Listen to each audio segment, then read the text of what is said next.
Bisan ang kusog nga ulan, wala nakapugong sa pagsaulog sa 3rd Grand Pirangat Festival sa Misamis Occidental. Gisubay sa mga partisipante sa street dancing ang karsada sa Oroquieta City sa iyo sa buntag o gidalitan sa mga partisipante gikan sa probinsya sa Zamboanga, Sibugay, Misamis Occidental, Surigao City, Dipolog City ug ubang mga street dancers nga gikan sa Oroquieta City, Tangub City, Usami City, Distrito 2 ug Distrito 1 ang mga dumuduong ug nindot nga mga sayaw. Matag grupo nagpakita sa kanindot sa kultura ug kolor sa ilang mga probinsya ug kini makita sa ilang sapot samtang nanayaw sa kadalanan. Ang mga misalmot usab sa float contest nagpakita usab sa hiyas sa ilang mga munisipalidad ug ilang syudad. Sa iyang pagpamulong gidayeg ni Department of Tourism Undersecretary Ferdinand Humapaw. Cultural tourism showcase in festivals like Pirangat is a powerful tool for empowering local communities. Tourists come to experience our traditions, and that brings tangible benefits to our local economy, from all businesses to artisans and performers. Everyone can thrive as tourism grows, whether it's artisans selling their crafts, tour guides sharing the beauty of our destinations, or entrepreneurs providing services. Tourism opens up a new possibility for the economic progress. Gidayeg ni Humapaw si Misamis Occidental Governor Henry Waminal sa matud nini kompleto rekados nga programa gikan sa panglawas agrikultura ug 90% na ang ilang farm to market road nga mao'y pinakaimportanteng panghinanglanon sa natad sa turismo. Nakita usab ni Presidential Sister ug Senador Amy Marcos ang kaandam sa Misamis Occidental sa pag-abri sa ilang lugar sa turismo ug sa negosyo. Miss Oc is open for business. Tigilan na ang masasamang balita.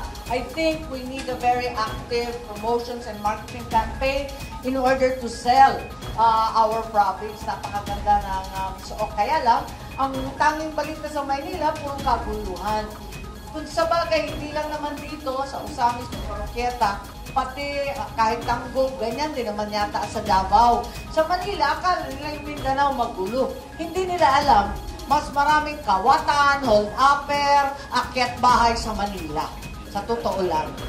Nalingaw ang tanang bisita ug turista sa mga pasundayag ug sa kahanas sa mga nagtigi nga partisipante sa ikatulong Pirangat Festival nga nahimong mas cool ba hinam tungod sa Grand Showdown nga gihimo sa Misamis Occidental Provincial Athletic Complex. Una natapos ang adlong Sabado, kaping 6 milyones ang gipanghatag isip premyo ug sa dihang gianunsyo na ang midaog mao kini ang migawas. Sa ground showdown, midaog ang partisipante gikan sa Zamboanga, Sibugay ug ilang nabitbit pauli ang 2.1 million pesos nga ganti. First runner-up ang Oroquieta City nga nakadawat og 1.6 million, samtang ang third runner-up nga Dipolog City nakadawat og 1.1 million pesos. Ug third runner-up ang Misamis Occidental District 1 nga nakadawat og 850,000 pesos, samtang ang fourth runner-up nga Misamis Occidental Distrito 2 nakadawat og 600,000 pesos. Sa Best in Street Dancing, Grand Champion ang Zamboanga Sibugay nga nakadawat og 750,000 pesos, samtang ang Tangub City nakadawat og 500,000 pesos. Ang second runner-up nga Usami City nakadawat og 300,000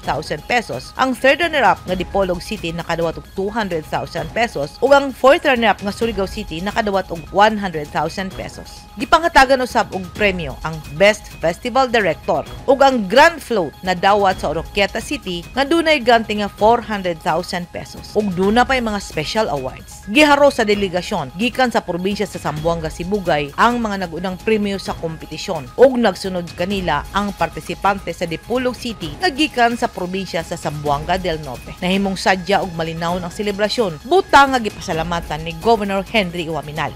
This year's Grand Pirangat Festival is an upscale version from last year's festival, as we have opened the competition to contingents from outside Misamis Occidental to outside the province, which is the first time in the history of any festival in our province.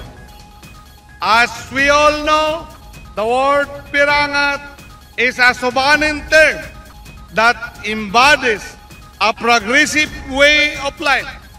It is going up, symbolizing our journey towards progress in achieving the vision of our province, an aspiration captured in Ascenso Misamis Occidental 5-inch vision.